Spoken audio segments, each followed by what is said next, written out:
ماشاء اللہ لا حول ولا قوة الا باللہ العلی العظیم رب اشرح لی صدری ویسر لی امری واحلل عقدۃ من لسانی یفقهوا قولی اعوذ باللہ من الشیطان اللعین الرجیم بسم اللہ الرحمن الرحیم الحمد للہ رب العالمین الحمد للہ کما ہوا اہلہ الصلاة والسلام علی سیدنا و نبینا طبیب قلوبنا و شفیع ذنوبنا سیدنا و سید الثقلین جد الحسن والحسین بالقاسم محمد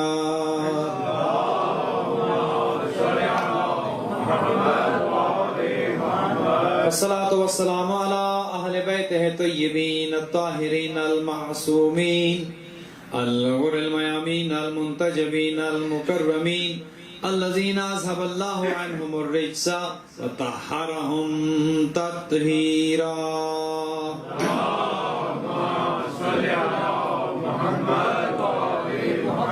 رحمة الله على أحبابهم وأصحابهم وشيعتهم ومحبيهم أجمعين ولعنة الله على أعدائهم وقاتليهم وظالميهم من الآن إلى قيام يوم الدين أما بعد فقد قال الرحمن في كتاب الفرقان وقوله الحق وهو أصدق الصادقين بسم الله الرحمن الرحيم كل نفس ذائقة الموت درود جناب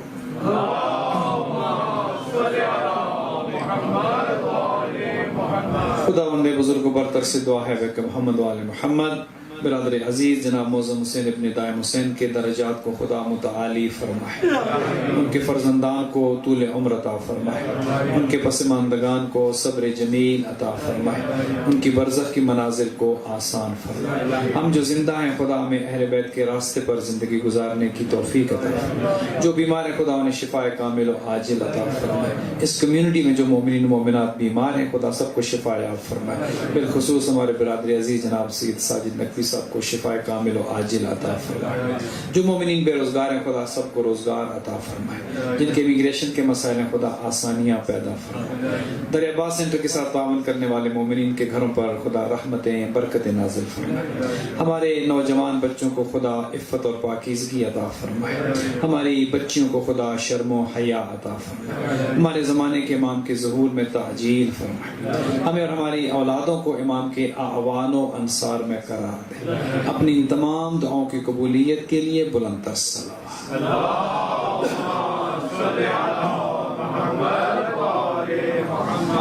مومنین مومنات، آپ کی خدمت میں قرآن حکیم سے مشہور و معروف آیہ مجیدہ تلاوت کی ہے۔ ارشاد رب العزت ہے کل نفس ذائقۃ الموت، ہر ایک نے مرنا ہے۔ جو مر چکے ہیں وہ اللہ کے پاس پہنچ چکے ہیں، ہم جو زندہ ہیں ہم بھی لائن میں ہیں۔ کوئی یہ نہ سمجھے کہ مجھے موت نہیں آنی، سب کے لیے موت ہے۔ اور یہ موت ایک ایسی حقیقت ہے کہ جس پر سب کو ایمان ہے، سب ایمان رکھتے ہیں۔ جو خدا کو نہیں مانتے موت کو وہ بھی مانتے ہیں، جو رسول اللہ کو نہیں مانتے موت پر ان کا بھی یقین ہے، جو ائمہ کو نہیں مانتے موت کو وہ بھی مانتے ہیں۔ کوئی ایسا انسان اس روئے زمین پر ایسا نہیں ہے کہ جو یہ کہے کہ میں موت کو نہیں مانتا۔ سب کا یقین ہے موت پر۔ موت کے بعد کیا ہونا ہے اس میں اختلاف ہے۔ بعض کے نزدیک موت زندگی کے خاتمے کا نام ہے، بندہ مر گیا بات ختم۔ ہمارے نزدیک موت انتقال کا نام ہے کہ ایک زندگی ختم ہوتی ہے اور دوسری زندگی شروع ہو جاتی ہے۔ جیسے آپ اسکول کالجز میں دیکھتے ہیں، ایک پیریڈ ختم ہوا، کلاس روم تبدیل ہو گیا، کمرہ تبدیل ہو گیا، استاد تبدیل ہو گیا، لیکن آپ کی کلاس جاری ہے۔ ایک کمرے سے آپ دوسرے کمرے میں منتقل ہو گئے۔ انتقال کا نام موت ہے، زندگی کے خاتمے کا نام موت نہیں۔ سب کا ایمان ہے، سب کا یقین ہے۔ ایک زمانہ تھا کہ جب لوگ سمجھتے تھے کہ 70-80 سال کی عمر میں موت آئے گی یا جب بزرگ ہوں گے تو موت آئے گی. اس کرونا نے تو بہت سی چیزوں کو واضح کر دیا ہے. اب نہ کوئی بچہ محفوظ ہے، نہ کوئی جوان محفوظ ہے، نہ کوئی بزرگ محفوظ ہے، نہ کوئی خاتون محفوظ ہے، نہ کوئی بیمار محفوظ ہے اور نہ کوئی صحت مند محفوظ ہے. اس کرونا نے ہر انسان کو آمادہ کر دیے، تیار ہو جاؤ. ایک چھوٹا سا وائرس ہے، دیکھیے خدا بعض اوقات اپنا آپ دکھاتا ہے، وہ بتاتا ہے کہ میں ہوں. انسان بعض اوقات بھول جاتا ہے خدا کو، خدا کے وجود کو. جوانی ہے، طاقت ہے، مال ہے، دولت ہے، عزت ہے، شہرت ہے، وہ موت کو بھول جاتا ہے، وہ خدا کو بھول جاتا ہے. وہ میں کیا ہوں، کہاں سے آیا ہوں، کہاں میں نے جانا ہے. دولت کے نشے میں، جوانی کے نشے میں، حسن کے نشے میں، یہ سارے نشے ہیں. ضروری نہیں کہ نشہ وہی ہو کہ جو یہاں پر ممنوع ہے. وہ نشہ آور چیزیں جو کھلائی یا پلائی جاتی ہیں یا کھائی یا پی، وہ فقط وہ نشہ نہیں، دولت کا بھی نشہ ہے، حسن کا بھی نشہ ہے، جوانی کا بھی نشہ ہے. تو بعض اوقات جب یہ نشہ انسان پر طاری ہوتا ہے تو انسان موت کو بھول جاتا ہے. جوان یہ سمجھتا ہے کہ ہمیشہ کے لیے جوان رہوں گا، حالانکہ ایسا نہیں ہے. خود انسان کے اندر اللہ نے ایسی چیزیں رکھی ہیں، ایسی نشانیاں رکھی ہیں کہ اسے پتہ چل جاتا ہے کہ میری زندگی تبدیل ہو رہی ہے. تبدیلی کا نام زندگی ہے. ایک بزرگ کے جو عارف اللہ تھے، عارف باللہ تھے، ان کے سامنے ان کی خدمت میں کوئی شخص گیا. بزرگ تھا، وہ بھی داڑھی سفید ہو چکی تھی، لیکن بزرگی کے باوجود خدا کو نہیں پہچانا. بزرگ ہو گیا، بوڑھا ہو گیا، مرنے کے قریب ہو گیا، ریش سفید ہو گئی، لیکن خدا کی معرفت نہیں ہے، اپنی معرفت نہیں ہے. تو وہ کسی عارف کی خدمت میں چلے گئے، کسی ولی اللہ کی خدمت میں چلے گئے. تو ان سے کہتے ہیں کہ حضور بتائیے میرے بارے میں کیا ہوں. انہوں نے کہا میں تمہارے بارے میں کیا بتاؤں کہ داڑھی جو تمہارے بعد پیدا ہوئی وہ تو سفید ہو چکی ہے، تم ابھی تک کالے کے کالے ہو. یہ تمہارے بعد آئی ہے، داڑھی سفید ہو چکی ہے، لیکن تمہارا من ابھی تک وہی سیاہ ہے، وہی کالا ہے. تم میں کوئی تبدیلی نہیں آئی، تمہارے اندر تبدیلیاں آ رہی ہیں. تمہاری شخصیت، تمہارا چہرہ، تمہاری جسامت، تمہارا ظاہر تبدیل ہو رہا ہے، لیکن تم تبدیل نہیں ہو رہے. لہذا موت ایک ایسی حقیقت ہے کہ جس کے لیے انسان کو ہر لمحہ آمادہ رہنا ہے. کوئی خبر نہیں کب موت آ جائے.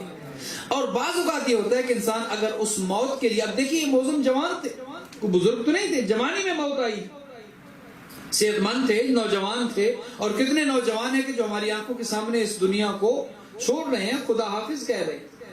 ہوتا یہ ہے کہ انسان چونکہ موت کے لیے آمادہ نہیں ہوتا، موت کے لیے اپنے آپ کو تیار نہیں کرتا، تو جب اس دنیا سے اس دنیا میں منتقل ہوتا ہے پھر انسان کچھ حسرتیں لے کر اس دنیا میں جاتا ہے. حسرتیں ہیں، ریگریٹس ہیں. ایک روایت میں یہ جملے ملتے ہیں کہ ایک شخص نے اپنے باپ کو کہ جو اس دنیا سے چلا گیا خواب میں دیکھا، اور اس باپ نے اپنے بیٹے کو خواب میں آ کر 3 جملے بتائے. بیٹے کی سمجھ میں نہیں آیا کہ میرا باپ کیا کہنا چاہتا ہے. یہ 3 جملے جو اس نے کہے اس کا مطلب کیا ہے. وہ حضور کی خدمت میں چلا گیا اور جا کر عرض کرتا ہے کہ یا رسول اللہ، میں نے رات کو اپنے مرحوم باپ کو خواب میں دیکھا ہے، اور میرے مرحوم باپ نے 3 جملے کہے ہیں خواب میں، مجھے نہیں پتا ان کا مطلب کیا ہے، آپ ارشاد فرمائے. تو رسول اللہ نے ارشاد فرمایا کہ بتاؤ تم نے خواب میں اپنے باپ سے کیا سنا ہے. کہا پہلا جملہ جو میں نے اپنے باپ سے عالم خواب میں سنا ہے وہ یہ، میرا باپ کہہ رہا تھا یا لیتہ بعیدا، اے کاش وہ دور ہوتی. کہ میں سمجھا نہیں ہوں میرے باپ کی سے مراد کیا ہے. یا لیتہ بعیدا، اے کاش وہ دور ہوتی، کیا مطلب یا رسول اللہ آپ فرمائیں. اللہ کے حبیب نے کہا دیکھو تمہارے باپ، تمہارا باپ جب دنیا میں تھا، جب زندہ تھا، تو اس کے گھر کے نزدیک مسجد تھی، وہ مسجد میں جایا کرتا تھا نماز پڑھنے کے لیے. اب جب وہ آخرت میں گیا تو اسے اس نماز کا ثواب نظر آیا. وہ جو گھر سے نکلتا تھا، وہ اپنی مصروفیات کو چھوڑ کر، اپنے کاموں کو چھوڑ کر مسجد میں نماز کی ادائیگی کے لیے نکلتا تھا، اسے جو ثواب آخرت میں جا کر نظر آیا. چونکہ قرآن یہ کہتا ہے وَمَن يَعْمَلْ مِثْقَالَ ذَرَّةٍ خَيْرًا يَرَهُ، وَمَن يَعْمَلْ مِثْقَالَ ذَرَّةٍ شَرًّا يَرَهُ، جو ذرہ برابر نیکی کرے گا اس کو آخرت میں دیکھے گا، وہ نیکی خود مجسم ہو کر سامنے آ جائے گی۔ جو ذرہ برابر برائی کرے گا اس کو اپنی آنکھوں کے سامنے اس برائی کو دیکھے گا، وہ خود مجسم ہو کر آ جائے گا۔ تو حضور نے کہا کہ تمہارا باپ چونکہ نیک تھا، مسجد میں جاتا تھا نماز پڑھنے کے لیے، اس نے جب آخرت میں جا کر اپنی ان نمازوں کا کہ جو مسجد میں ادا کی تھی اس نے ثواب دیکھا تو اس نے کہا یا لیتہ بعیدا، اے کاش یہ مسجد دور ہوتی، اگر نزدیک جانے میں اتنا ثواب ملا ہے، اگر یہ مسجد دور ہوتی مجھے زیادہ چلنے کا کتنا ثواب ملتا۔ ایک ایک قدم پر جو اس کو ثواب ملا، ایک ایک قدم پر اس مسجد میں جانے کا ثواب اتنا زیادہ ملا، چونکہ وہ مسجد قریب تھی۔ کہا تمہارے باپ نے یہ حسرت ظاہر کی آخرت میں جا کر یا لیتہ بعیدا، اے کاش یہ مسجد دور ہوتی تاکہ مجھے اور زیادہ ثواب ملتا۔ حضور نے فرمایا بتاؤ دوسرا جملہ تمہارے باپ نے کیا کہا؟ کہا یا رسول اللہ میرے باپ نے خواب میں آ کر مجھے کہا یا لیتہ جدیدا، اے کاش وہ نیا ہوتا۔ مجھے نہیں سمجھے میرے باپ کی کیا مراد ہے۔ حضور نے فرمایا کہ ایک دفعہ تمہارے باپ کے دروازے پر ایک سائل آ گیا تھا اور اس نے آ کر سوال کیا۔ یہ بھی ایک خدا کی نعمتوں میں سے نعمت ہے کہ خدا کسی سائل کو آپ کے دروازے پر لے آئے۔ یہ خدا کا بہت بڑا انعام ہے، بہت بڑا احسان ہے کہ ایک ضرورت مند اپنی ضرورت لے کر آپ کے دروازے پر آ جائے۔ ہاں اس کا آ جانا کافی ہے۔ اب یہ آپ کی ذمہ داری نہیں ہے کہ آپ اس کو جج کریں کہ یہ ضرورت مند ہے یا نہیں ہے، ہاں اس پر لگتا ہے یا نہیں لگتا، یہ آپ کی ذمہ داری نہیں ہے۔ اگر ایک سائل آپ کے دروازے پر آ گیا اور اس نے آ کر سوال کر دیا، چونکہ سوال کرنا آسان نہیں ہے، جب کوئی سوال کرتا ہے تو اپنی عزت نفس کو گویا ہتھیلی پر رکھ دیتا ہے، آسان نہیں ہے کسی کا سوال کرنا۔ لہذا فرمایا کہ اگر کوئی سوال لے کر تمہارے دروازے پر آ جائے تو جج نہ کرو کہ یہ کیسا ہے، کہاں خرچ کرے گا، کیا کرے گا، جتنا دے سکتے ہو اتنی اس کی خدمت کر دو، اور نہیں دے سکتے تو معذرت کر لو۔ اسے پھر آگے سے نصیحت نہ کرو کہ ہٹے کٹے ہو، کام کیوں نہیں کرتے، نہیں دے سکتے معذرت کر لو۔ تمہارا اب یہ نہیں ہے کہ تم آگے سے اس کو نصیحت کرنا، وہ اس نے اپنی عزت نفس کو پہلے ہی ہتھیلی پر رکھ کر تمہارے دروازے پر آ کر اس نے دستے سوال دراز کیا ہے، دے سکتے ہو دے دو، جتنا دے سکتے ہو۔ ایک دفعہ ایک باپ اور بیٹا گاڑی میں سفر کر رہے تھے کہ ٹریفک لائٹ پر وہ گاڑی رکی، اور آپ کو پتہ ہے یہاں بھی جب آپ کسی ٹریفک لائٹ پر بعض جگہ پر رکتے ہیں تو کوئی نہ کوئی سائل آ جاتا ہے، وہ آپ کی آ کر ونڈو کو ناک کرتا ہے یا اشارہ کرتا ہے کہ کچھ دے۔ تو ایک سائل قریب آیا تو اس کا وہ جو باپ تھا، لڑکا اس کا بیٹا ڈرائیو کر رہا تھا اور باپ ساتھ والی سیٹ پہ بیٹھا تھا، تو باپ نے جیب میں ہاتھ ڈالا کہ میں سائل کو کچھ دوں، تو بیٹا کہتا ہے کہ بابا رہنے دیں، ان پر نہیں لگتا، یہ کام ہم نہیں کرتے، یہ ایسے ہی ہیں، یہ حقدار نہیں ہیں، یہ مستحق نہیں ہیں۔ تو اس کے باپ نے ایک جملہ کہا بیٹا ہم بھی بہت سی چیزوں کے مستحق نہیں ہیں، ہم بھی بہت سی چیزوں کے حقدار نہیں ہیں، لیکن جو ہمیں دے رہا ہے وہ یہ نہیں دیکھتا کہ ہم حقدار ہیں یا نہیں۔ اگر وہ یہ دیکھنا شروع کر دے کہ میں مستحق ہوں یا نہیں ہوں تو وہ تو بھوکا مار دے مجھے، میں اس قابل نہیں ہوں کہ مجھے دیا جائے، میں اس کا مستحق نہیں ہوں۔ جتنی نعمتیں مجھ پر اللہ سبحانہ و تعالیٰ نازل کر رہا ہے، جتنی عنایتیں مجھے کر رہا ہے، کتنے مجھ سے زیادہ پڑھے لکھے ہیں، کتنے مجھ سے زیادہ اہلیت رکھتے ہیں، کتنے مجھ سے زیادہ تجربہ رکھتے ہیں، کتنے مجھ سے زیادہ طاقت رکھتے ہیں، لیکن شاید انہیں اتنا نہ مل رہا ہو جتنا آپ کو مل رہا ہے۔ آپ کو صرف آپ کے پر لگے ہیں، کیا وجہ ہے؟ کیا آپ پر خدا کی خاص عنایت ہے؟ کیا وہ جو 2 وقت کے کھانے کے لیے بھی مجبور ہیں، اور ایک وہ ہیں کہ جنہیں الحمدللہ خدا نواز رہا ہے، اس کو خدا کا کرم سمجھیں، اس کو خدا کا کرم سمجھیں۔ ہماری اہلیت نہیں ہے، یہ نہ سمجھے کہ میں اس کا اہل ہوں۔ اگر اپنی اہلیت کو دیکھیں تو یقین کریں ہمیں بھوکا مر جانا چاہیے۔ اگر ہم اپنے اعمال کو دیکھیں، اپنی سیاہکاریوں کو دیکھیں، اپنے گریبان میں جھانک کر دیکھیں، یقین کریں ہم ایک گھونٹ پانی کے حقدار نہیں ہیں۔ اپنے نفس کو تو دیکھیں ذرا، میں اپنے نفس میں، آپ اپنے نفس میں ذرا جھانک کر دیکھیں تو صحیح۔ لیکن پھر خدا کی عنایتیں دیکھیں، پھر خدا کا کرم دیکھیں، پھر خدا کا فضل دیکھیں، کتنی اس کی عنایتیں ہیں۔ یہ آنکھیں ہر روز کتنے گناہ کرتی ہیں، یہ آنکھیں ہر روز کتنی بار حرام دیکھتی، چاہیے تو یہ تھا نابینا ہو جاتے۔ وہ ہر روز پھر ان آنکھوں کے ساتھ ہمیں بیدار کر دیتا ہے، ہم پھر دیکھنا شروع کر دیتے ہیں۔ یہی ہمارے قدم کتنی بار حرام کی جانب چلتے ہیں۔ خدا نے منع کیا یہاں نہ جانا، آئیے اپنے آپ سے سوال کریں، کتنی بار خدا کے اس قانون کو توڑتے ہیں، خدا کے اس آئین کو توڑتے ہیں، حلال خدا کو کتنی مرتبہ اور حرام خدا ان حدوں کو کتنی بار پامال کرتے ہیں، لیکن وہ پھر صبح اٹھا دیتا ہے۔ چل انسان کا ایک بزرگ نے کیا خوب جملہ کہا، فرمایا کہ بچے کا پیدا ہونا ہر روز، دنیا میں بے شمار بچے پیدا ہوتے ہیں، شب و روز میں بچے پیدا ہوتے ہیں، تو ایک بزرگ نے کہا کہ بچے کا پیدا ہو جانا اس بات کی دلیل ہے کہ خدا ابھی انسانیت سے مایوس نہیں ہوا۔ اللہ اکبر۔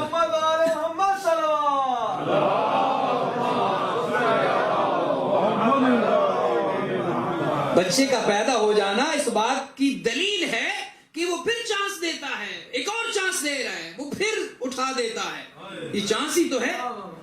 رات کو گویا نیند موت کی بہن ہے، نیند اور موت میں کوئی زیادہ فرق نہیں ہے، وہ ایک موت طاری کر کے دوسرے دن پھر اٹھا دیتا ہے۔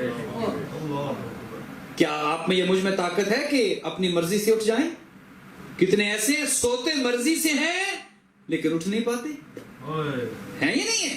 آپ کو اور مجھے اگر خدا یہ موقع دے دیتا ہے کہ پھر اٹھ جاتے ہیں، اس کا مطلب یہ ہے کہ خدا نے پھر کرم کر دیا ہے۔ ہو سکتا ہے آج سمجھ جائے،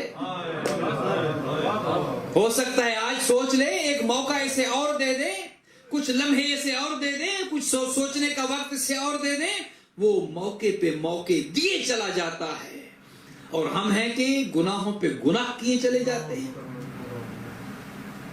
تو عرض یہ کر رہا تھا کہ وہ شخص آیا اور اس نے کہا کہ یا رسول اللہ، میں نے اپنے باپ سے دوسرا جملہ یہ سنا، یا لیتہ جدیدہ، اے کاش یہ نیا ہوتا۔ کہا تمہارے باپ کے دروازے پر ایک سائل آیا تھا۔ کیا عرض کر رہا تھا کہ سائل کا آنا اللہ کی نعمتوں میں سے ایک، اگر کوئی آپ کے دروازے پر آ جائے، کوئی کال کر لے، اب آپ یہ نہ کہیں کہ دروازے پر ہی آئے گا تو سنوں گا، کسی کا ضرورت کے تحت فون کر لینا بھی یہی حکم رکھتا ہے۔ اگر کوئی کال کر دے ضرورت کے تحت تو اس کا مطلب یہ نہیں کہ آپ فون آف کر دیں کہ کچھ دینا نہ پڑ جائے۔ جب ذرا دیکھیں تو صحیح کہ اگر وہ ہمارے دروازے پر ایک دوست کے دروازے پر چلا گیا، اپنی مجبوری کا اظہار کیا، تو وہ اندر گیا، اس نے جو جتنے پیسے مانگے تھے وہ اندر گیا، اس نے پیسے دیے اور اپنے دوست کو وہ چلا گیا۔ اندر جا کر اس نے رونا شروع کر دیا۔ بیوی پوچھتی ہے رو کیوں رہے ہو؟ اگر دوست کو پیسے دے کر رونا تھا تو دینے نہیں تھے، معذرت کر لیتے، جواب دے دیتے، اسے کہتے میں کچھ نہیں دے رہا، اب رو کیوں رہا؟ اب دے ہی دیے ہیں تو رو کیوں رہے ہو؟ کہا روتا اس لیے نہیں ہو کہ پیسے دیے ہیں، اپنے دوست کی مدد کی ہے، روتا اس لیے ہوں کہ میں کتنا بے خبر ہوں کہ میرے دوست کو اپنی ضرورت لے کر میرے دروازے پہ آنا پڑا۔ چاہیے تو یہ تھا کہ اس کی ضرورت سے میں آگاہ ہوتا، یہ دوستی کا حق ہے۔ دوستی کا حق تو یہ ہے کہ میں اس کی ضرورت سے آگاہ ہوتا، اس کے مانگنے سے پہلے عطا کر دیتا۔ اہل بیت کی سیرت یہ ہے۔ ایک سائل کی ضرورت جب امیر المومنین علی ابن ابی طالب علیہ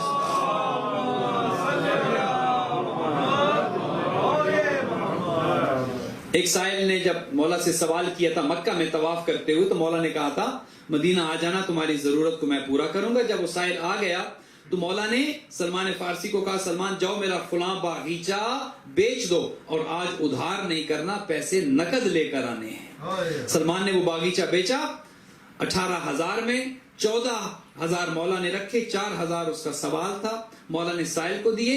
اور جب گھر واپس پہنچے تو بنت پیغمبر نے سوال کیا، اے ابو الحسن میں نے سنا ہے آج آپ نے کوئی زمین بیچی ہے، باغیچہ بیچا ہے، کچھ پیسے بچے ہیں گھر کے خرچ کے لیے؟ تو سنیے گا مولا کا جواب کہ علی کے شیعو، علی کا پیغام سننا۔ مولا نے کہا ہے بنت پیغمبر ہاں میرے پاس پیسے تو تھے، لیکن جب میں 4000 سائل کو دے کر باقی اپنی جیب میں لے کر چلا تو مدینہ کے یتیم، مسکین، فقیر میرے ارد گرد اکٹھے ہو گئے. انہیں پتا تھا آج علی کے پاس پیسے ہیں. مجھے حیا آتی تھی، یہ مانگے تو میں دوں، میں نے بغیر مانگے ان میں تقسیم کر.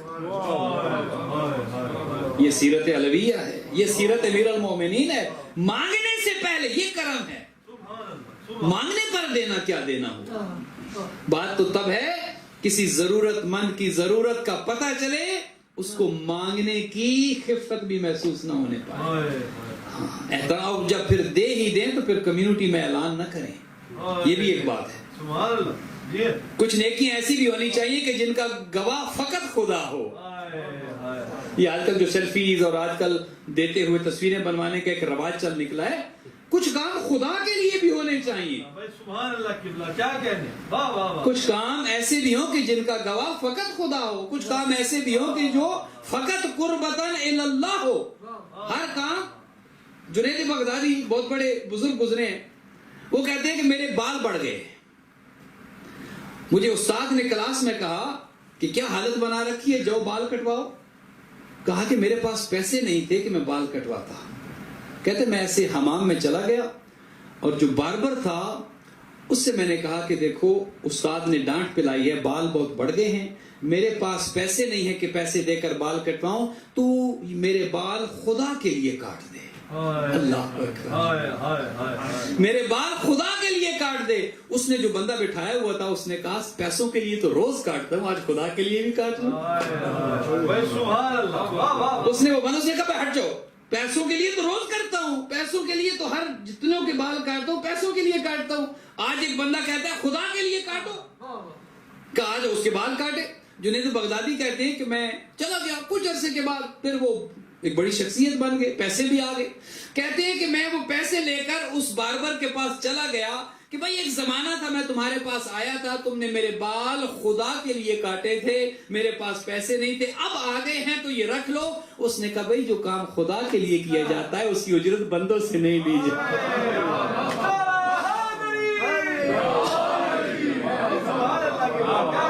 تو جو بھائی جو کام خدا کے لیے کیا جائے پھر بندوں سے کون سی اجرت، پھر کون سے شکریہ میں چاہتا ہوں کہ یہ مجھے تھینک یو کرے، پھر کس شکریہ کے انتظار میں ہوں. جب کام ہی خدا کے لیے کیا ہے تو پھر اجر خدا سے مانگنا ہے. تو عرض کر رہا تھا،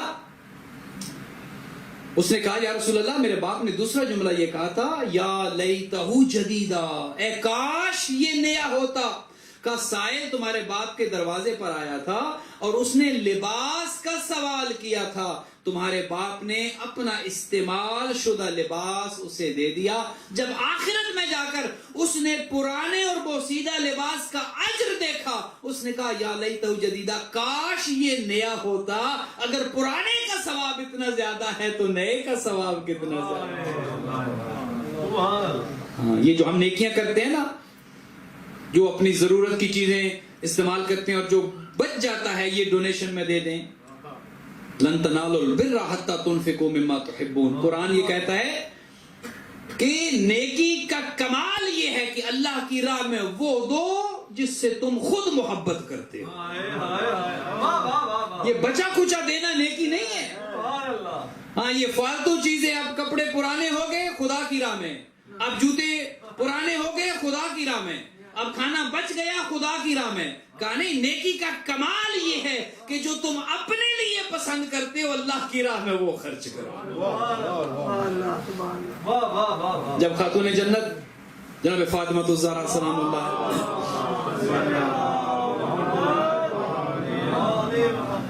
بیوی کے دروازے پر وہ سائل آیا تھا، پورا واقعہ نہیں پڑھنا، تو بیوی نے اپنے گلے کا وہ ہار، کہ جو قیمتی ہار تھا، وہ بیوی نے دے دیا. تو کسی نے جب سوال کیا تھا کہ یہ تو آپ کا اتنا قیمتی ہار، حالانکہ وہ ہار پھر واپس خاتون جنت تک آ گیا، سائل کی ضرورت بھی پوری ہوگی، وہ ہار واپس آ گیا. تو بیوی نے کہا تھا اے بابا جان، آپ نے ہی تو کہا تھا لن تنالوا البر حتى تنفقوا مما تحبون، کہ نیکی کا کمال یہ ہے کہ جو چیز تمہیں پسند ہے وہ اللہ کی راہ میں خرچ کرو. وہ اللہ کی راہ جو تمہیں پسند ہے، اپنے لیے جو پسند ہے. امیر المومنین بازار میں جاتے ہیں، لباس لینے کے لیے کمبر ساتھ ہے جسے ہم غلام کہتے ہیں، مولا تو اسے بھائی کہتے تھے. یہ آقا اور غلام کا کانسیپٹ ہمارے نزدیک ہے. اہل بیت جو ان کے قریب آ گیا، انہوں نے اگر سلمان فارس سے چلا اور اہل بیت کے دروازے پر آ گیا، شرط یہ ہے کہ خلوص تھا، انہوں نے کہا سلمان منا اہل البیت، یہ ہم اہل بیت میں سے ہے. کمبر مولا نے لباس لیا، ایک نیا لباس ایک پرانا لباس. تو کمبر یہ سوچ رہا تھا کہ شاید پرانا میں غلام ہوں مجھے دے دیں گے، نیا امیر المومنین آقا ہیں مولا ہیں خود اپنے لیے استعمال کریں گے. مولا نے الٹ کر دیا، پرانا لباس اپنے لیے رکھا اور نیا کمبر کو دے دیا. کہا مولا یہ کیا، یہ نیا لباس تو آپ کو جچتا ہے، آپ آقا ہیں مولا ہیں امیر المؤمنین ہیں، نیا لباس آپ کو زیب تن کرنا چاہیے. کہا کمبر میں اب بوڑھا ہو گیا، اللہ اکبر، میرے لیے یہ کافی ہے، علی کے لیے تو پیون شدہ کپڑے ٹھیک ہے، علی کے لیے تو بوسیدہ لباس بھی چل جاتا ہے، تم جوان ہو یہ تمہیں اچھا لگے گا. یہ امیر المومنین کی سیرت ہے. تو عرض کر رہا تھا، کہا یا رسول اللہ دوسرا جملہ یا لیتہ جدیدہ، کاش نیا ہوتا. تو حضور نے فرمایا کہ تمہارے باپ نے جب پرانے لباس کا اجر دیکھا وہاں پر مرنے کے بعد تو اس نے کہا کاش نیا دیا ہوتا. حسرت ہے اس کی، کاش نیا دیا ہوتا. اگر پرانے کا ثواب اتنا ہے تو نئے کا ثواب کتنا زیادہ. پھر کہا تیسرا جملہ، یا رسول اللہ میں نے اپنے باپ سے ایک جملہ اور سنا ہے، یا لیتہ کاملا، اے کاش مکمل دیا ہوتا. یا رسول اللہ اس سے کیا مراد ہے؟ کہا تمہارے باپ نے کسی کو تھوڑا سا کھانا دیا تھا، تھوڑا سا کھانا دیا تھا، اور جب وہاں جا کر اس نے کھلانے کا ثواب دیکھا، اللہ اکبر، کھلانے کا اجر کتنا ہے. یقین کریں یہ سامنے کی چیزیں ہوتی ہیں. انبیاء کی سنت ہے کھلانا، کہ جسے ہم یہ سمجھتے ہیں کہ کھلانے سے مال کم ہو جائے گا، ایسا نہیں ہے. انبیاء کی سنت ہے. اللہ نے کسی نبی کو خلیل نہیں کہا. بڑے پیارے پیارے نبی ہیں. حضرت موسیٰ بہت لاڈلے نبی ہیں اللہ کے، رحمت للعالمین حبیب ہیں، انبیاء کے سردار ہیں. لیکن خلیل اس کو کہا جس نے دوسروں کو کھانا کھلانے کی عادت ڈالی ہے. حضرت ابراہیم خلیل خدا اس لیے چونکہ حضرت ابراہیم کھلاتے تھے. تو فرمایا جو دوسروں کو کھلاتا ہے، جو میری مخلوق کو کھلاتا ہے، وہی تو میرا سچا دوست ہے. تو فرمایا کہ تمہارے باپ نے لوگوں کو کھانا کھلایا، لیکن جب وہاں جا کر اس نے اجر دیکھا، ثواب دیکھا، تو اس نے کہا یا لیتہ کاملا، اے کاش زیادہ کھلایا ہوتا، اے کاش مکمل کھلایا ہوتا. اجر ہے. خدا آپ کو ہمت دے، آپ بھی کھلائیں.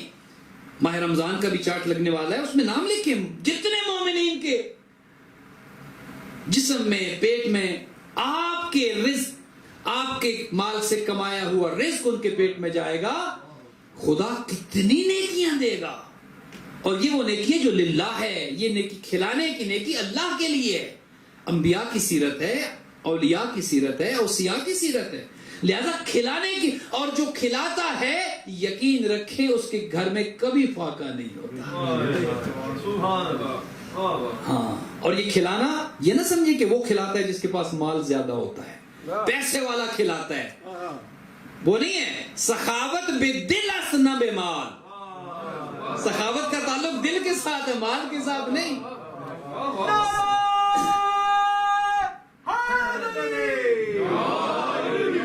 سخاوت بے دل است نہ بے مال، بزرگی بے عقل است نہ بے سال.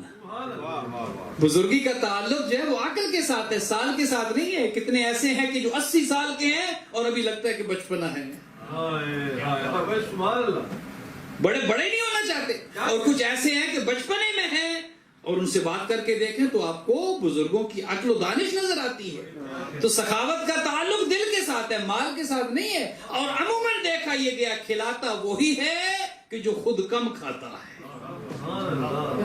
ہاں، ظاہراً خدا کی راہ میں خرچ وہی کرتا ہے کہ جو ظاہراً اتنا مالدار نہیں ہے، جو روز اکاؤنٹس نہیں چیک کرتا ہے، چیکنگ میں کتنے ہیں، سیونگ میں کتنے ہیں، انویسٹمنٹ میں کتنے ہیں. کھلاتا وہی ہے جو کہتا ہے جس نے آج دیا ہے وہ کل بھی دے گا.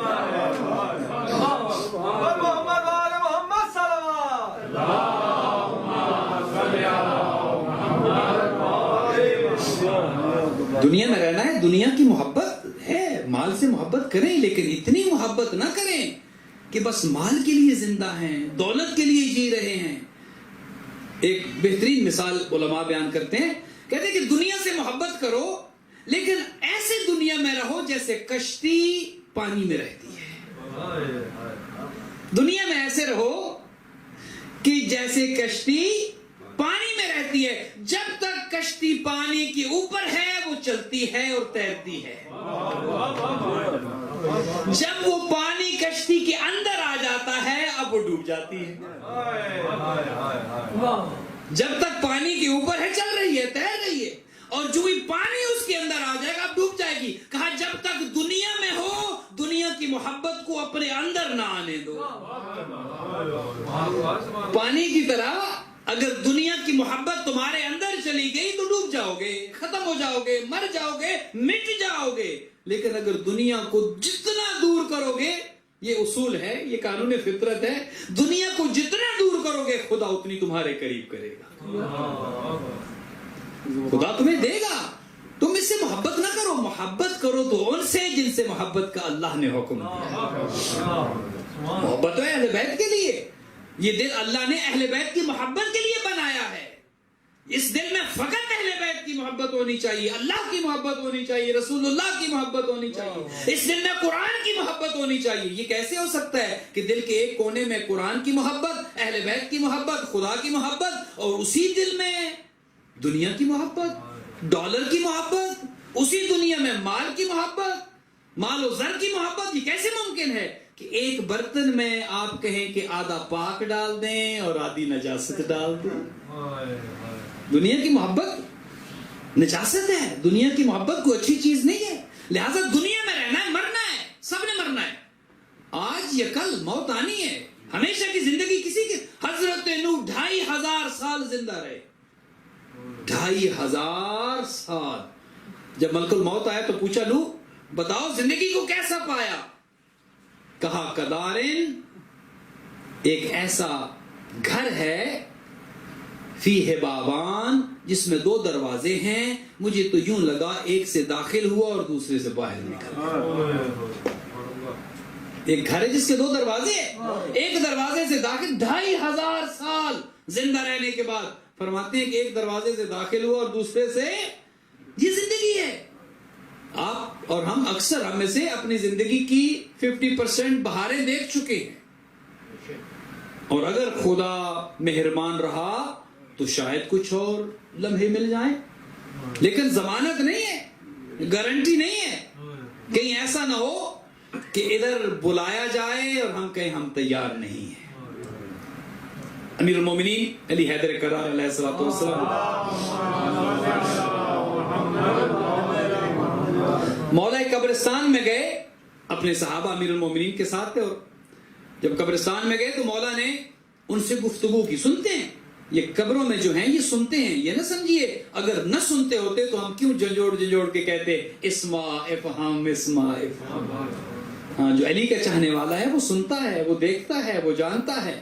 جس کا تعلق علی کے ساتھ ہے، جس کی محبت علی کے ساتھ ہے، جس کے دل میں مودت علی کے ساتھ ہے، وہ اس دنیا میں بھی زندہ ہے. وہ قبر منو مٹی کے نیچے چلا جائے وہ پھر بھی زندہ ہے. علی کے چاہنے والے کے لیے تو موت نہیں ہے.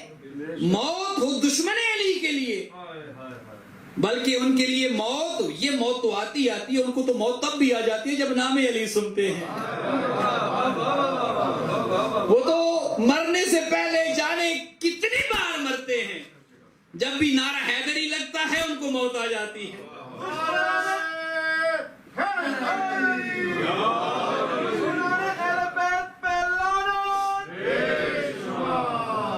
وہ تو زندہ رہ کے بھی مرتے ہیں، بار بار مرتے ہیں. اور علی والے ہیں کہ جو مر کے بھی زندہ رہتے ہیں. تو مولا قبرستان میں گئے، اور قبرستان میں جا کر مولا نے ان قبروں والوں سے خطاب کیا اور انہیں کہا کہ دیکھو کچھ خبریں ہیں میرے پاس تمہارے لیے. اور مولا نے کہا کہ وَأَمَّا الدُّورُ فَقَدْ سُكِنَتْ، وہ جو گھر چھوڑ کے آئے ہو نا تم، آج کوئی اور بستا ہے ان میں. اللہ وہ بڑے بڑے محلات، وہ بڑی بڑی بلڈنگیں، وہ عالی شان بیڈ رومز اور وہ عالی شان آپ کے آرام خانے اور وہ سب کچھ جو ساری زندگی حلال و حرام کی تمیز بھی نہیں کی، بنانے میں بچوں کے لیے، اور وہ بچے کے جو شاید نہ آپ کے لیے قرآن پڑھیں بعد میں، نہ آپ کے لیے مجلسیں کرائیں، نہ آپ کے لیے ذکر خیر کریں، ایسے بھی ہیں۔ ابھی کرونا نے بہت سی آنکھوں پر سے پردے ہٹا دیے۔ اسی ملک کا ایک واقعہ ہے کہ جب بچوں کو بتایا گیا کہ باپ کرونا سے مر گیا، کہا کہ بتا دینا کتنے کا چیک بھیجنا ہے۔ جانے کی توفیق نہیں ہے، باپ کو دیکھنے کے لیے تیار نہیں ہے۔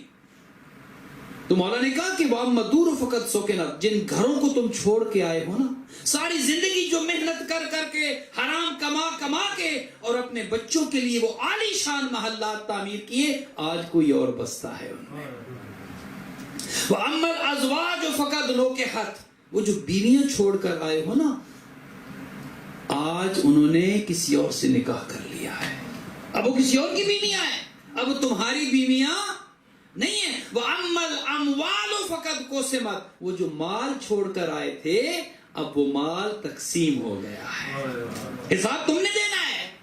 لیکن اس مال کو، بلکہ سوشل میڈیا کا دور ہے، بہت سی چیزیں، ابھی حال ہی میں 1 مہینہ 1.5 مہینہ پہلے ایک ویڈیو نظر سے گزری کہ ابھی باپ دفن نہیں ہوا، ابھی باپ کو قبر میں اتار کر تعویذ قبر کو بند نہیں کیا، وہیں پر لڑائی شروع ہوگی کہ مجھے کتنا ملے گا اور مجھے کتنا ملے گا۔ شاید آپ لوگوں نے دیکھی ہو، یہ حال ہے۔ فرمایا کہ وَأَمَّا الْأَمْوَالُ فَقَدْ قُسِمَتْ، وہ مال جو چھوڑ کر آئے تھے وہ تقسیم ہو گیا۔ هَذَا خَبْرٌ مَا عِندَنَا، یہ خبر وہ ہے جو ہمارے پاس ہے تمہارے لیے۔ فَمَا خَبْرٌ مَا عِندَكُمْ، اب بتاؤ تمہارے پاس کون سی خبر ہے ہمارے لیے؟ پھر مولا نے کہا ہاں تم تو بول نہیں سکتے، اگر تمہیں، پھر مولا اپنے اصحاب کی جانب مخاطب اور کہا کہ اگر انہیں قوت گویائی مل جائے تو انہوں نے یہ کہنا ہے کہ اللہ کے سامنے بہترین زاد راہ تقویٰ ہے، بہترین زاد راہ تقویٰ ہے۔ لہذا اپنی گفتگو کو یہاں پر تمام کروں گا۔ موت کا کوئی وقت نہیں ہے، کوئی بھروسہ نہیں ہے، کسی وقت بھی آ جانی ہے، ہمیشہ تیار رہنا ہے۔ ایسے تیار رہیں کہ جب، خود مولا فرماتے ہیں ایسے تیار رہو جب بلایا جائے لبیک کہتے نظر آؤ۔ یہ حسین لبیک یا حسین کے نعرے فقط زبان سے نہیں ہے، یہ دل سے لگائیں، ایسے لبیک جب مولا بلایا جائے آپ کے لیے، جب بھی بلایا جائے گا لبیک یا حسین کہتے ہوئے میدان عمل میں آئیں گے۔ لبیک یا حسین زبان سے کہنا آسان ہے، لبیک یا حسین کہتے ہوئے جان دینی پڑتی ہے۔ لبیک یا حسین جنہوں نے کہا انہیں حسین نے جنت اسی دنیا میں دکھا دی۔ اللہ اکبر، کہا چلے جاؤ تمہاری جنت کا میں ضامن ہوں۔ کہا نہیں مولا، ایک بار نہیں 70 بار اگر موت آئے آپ کی محبت میں، ہر بار زندگی ملے گی تو آقا آپ پر قربان ہوتے نظر آئے۔ یہ محبت حسین ہے۔ خدا نہ کرے کسی کا باپ اس طرح سے دنیا سے جائے، باپ کا جانا یقیناً بہت بڑا صدمہ ہے۔ جن کے باپ دنیا سے چلے گئے، میں دعا گو ہوں خدا ان سب کے درجات کو بلند کرے۔ جن کے باپ زندہ ہیں اپنے والدین کی قدر کریں، جن کے باپ زندہ ہیں اپنے باپ کے پاس بیٹھا کریں، اپنے باپ کے ساتھ وقت صرف کریں۔ باپ وہ رشتہ ہے جو ایک دفعہ دنیا سے چلا جائے اس کی کمی کبھی پوری نہیں ہوتی۔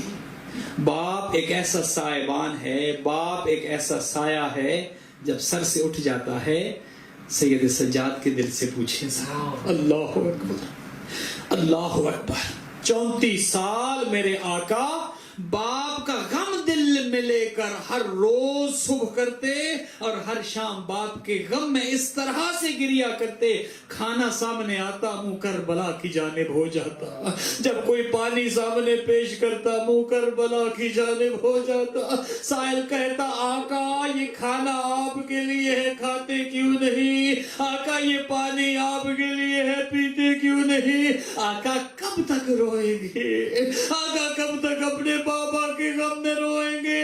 کہا اے سائل تو نے انصاف نہیں کیا، قتل ابن رسول اللہ جائعان، قتل ابن رسول اللہ عطشانا۔ میرا بابا تو ایسے شہید ہوا کہ بھوکا بھی تھا، میرا بابا پیاسا بھی تھا، تو مجھے پانی پیش کرتا ہے، مجھے اپنے بابا کا دکھ نہیں بھولتا کہ جس حال میں میرے بابا کو ذبح کیا گیا۔ عزاداروں، میں نے روایت میں پڑھا ہے سید سجاد کے جگر پر کیا گزری جب تک زندہ رہے۔ یہ روایت بہت سخت ہے، میں ابھی کچھ دیر پہلے جب کتاب کا مطالعہ کر رہا تھا یہ روایت میں نے دیکھی، برداشت کر سکو تو کرنا، سادات مجھے معاف کر دینا۔ روایت یہ کہتی ہے سید سجاد کی جگر پر آقا حسین کی شہادت اتنی سخت گزری جب تک زندہ رہے گردن کا گوشت نہیں کھایا جانور کا، اور جب بھی کبھی گوشت پیش کیا جاتا حسین غریب کی شہادت یاد آتی، منہ کربلا کی جانب ہو جاتا، کہتے بابا ایسے تو مسلمان جانور ذبح نہیں کرتے، بابا جیسے آپ کو شہید کیا گیا۔ عزادارو، جب بھی بازار سے گزرتے، جب بھی بازار، اجرکم اللہ اجرکم اللہ، جب بھی بازار سے گزرتے قصاب جانور کو چھپا لیتے، کہیں سید سجاد کی نظر نہ پڑ جائے، کہیں میرے ہاتھ میں چھری نہ دیکھ لے۔ عزادارو، میرے آقا رک جاتے اور قصاب سے کہتے دیکھو یہ حلال ہے، میرے نانا کی شریعت میں حلال ہے، تم اسے ذبح کر سکتے ہو، لیکن اتنا بتاؤ کیا اسے کھانا کھلایا تھا، کیا جانور کو پانی پلایا تھا؟ کہا ہاں، کہا ہم تب تک ذبح نہیں کرتے جب تک اچھے سے کھانا نہ کھلا دے، جب تک اچھے سے پانی نہ پلا دے۔ عزادارو، یہ سننا ہوتا، آنکھیں نہ ہوتی، ساون کے بادل ہوتے، منہ کربلا کی جانب پھر جاتا، بابا مسلمان تو جانوروں کو بھی پیاسا ذبح نہیں کرتے، بابا لا یوم یوم یا باب اللہ، اے بابا آپ کی غربت پہ سید سجاد قربان۔ اجرکم اللہ اجرکم اللہ۔ یہ بیٹے کا دل جانتا ہے کہ دعا کرے کوئی بیٹا اپنے باپ کو اس حالت میں نہ دیکھے، کوئی بیٹا باپ کو اس حالت میں نہ دیکھے۔ عزادارو، روایت یہ کہتی ہے ایک دفعہ سید سجاد نے 11 محرم کو اپنے بابا کو اس حال میں دیکھا کہ حسین کا سر نوکے نیزہ پہ سوار تھا۔ ادھر سید سجاد کی جو آنکھیں اٹھی، السلام علیکم یا ابا عبداللہ، بابا میرا سلام۔ اور دوسری مرتبہ عزادارو جب میدان سے گزارا گیا، کیسے جدائی ہو، کیسے اپنے بابا کا بے گور و کفن لاشا کربلا میں چھوڑ کر چلے جائیں۔ عزادارو، ایک دو بی بی زینب دی بھائی کی لاشیں سے لپٹ گئی۔ عزادارو، مجھ میں ہمت نہیں کیسے بتاؤں کیسے بی بی کو بھائی کی لاشیں سے اٹھایا گیا۔ ہاں اتنا جانتا ہوں جب قید سے رہا ہو کر مدینہ آئی تھی نا بی بی، ایک جملہ کہا تھا نانا کے مزار پہ جا کر، نانا اگر نامحرم نہ ہوتے، نانا میں اپنے جسم کے وہ داغ دکھاتی، اے نانا جس طرح سے مجھے حسین کے لاشے سے جدا کیا گیا۔ عزادارو، قدم قدم پر سید سجاد کی پشت پر سطریں لکھی جاتی رہی، قدم قدم پر سید سجاد پہ ظلم ہوتے رہے۔ ایک اس حال میں بابا کا لاشا دیکھا، اور عزادارو جب دفن کرنے کے لیے آئے نا بے اجازت امامت، بس مجلس تمام ہو رہی ہے، آخری روایت آپ کی خدمت میں عرض کر رہا ہوں، جب آئے نا سید سجاد، خدا آپ کا گریہ قبول کرے، جب آئے ہیں نا بابا کو دفن کرنے کے لیے تو کیا دیکھتے ہیں، ہر طرف لاشیں بکھرے ہوئے ہیں، کہیں اون کا لاشا، کہیں حبیب کا لاشا، کہیں مسلم کا لاشا۔ عزادارو، بنی اسد کے مرد آ گئے، بنی اسد کی عورتیں آ گئیں، سید سجاد ادھر سے باجازت امامت آئے، بنی اسد کے مردوں نے دیکھا ایک نقاب پوش جوان ہے جس کی کمر جھک چکی ہے، جو جوانی میں بوڑھا لگتا ہے. عزادارو سید سجاد آئے. عزادارو جب آتے ہیں امام نے آ کر کہا ہے بنی اسد والو تمہارا احسان ہے مجھ پر, اس غریب پر احسان ہے تمہارا, ہمیں اپنے بابا کو دفن نہ کر سکا, آؤ میری مدد کرو. عزادارو ایک گڑھا کھودا گیا, خدا آپ کو لے جائے کربلا. جب بابا کا حسین کی قبر کا سلام کرنے جائیں گے آپ کو بتایا جائے گا یہ گنج شہیدہ ہے, یہاں پر شہداء کو اکٹھا دفن کیا گیا. سید سجاد نے بنی اسد والوں سے کہا گڑھا کھودو. عزادارو شہداء کو دفن کیا گیا. پھر سید سجاد آگے بڑھے, ایک لاشا دیکھا, وہ لاشا ایسا تھا جس کا سر تن سے جدا ہو چکا تھا, اور جس لاشے پر اتنے زخم تھے کہ آج تک کوئی تعداد نہیں بتا سکا. بنی اسد والوں نے پوچھا آقا بتاؤ تو صحیح یہ کس کا لاشا ہے. عزادارو یہ پوچھنا تھا. ایک چیخ بلند ہوئی, آقا یہ کسی اور کا لاشا نہیں, یہ میرا بابا حسین ہے, الذی قتلوہ عطشانا, جسے پیاسا شہید کیا گیا, جسے پیاسا ذبح کیا گیا. اللہ لعنت اللہ علی القوم الظالمین وسیعلم الذین ظلموا ای منقلب ینقلبون. خدایا لیکن محمد و آل محمد ہماری اس قلیل سی عبادت کو اپنی بارگاہ میں منظور و مقبول فرما. خدایا اس مجلس کا ثواب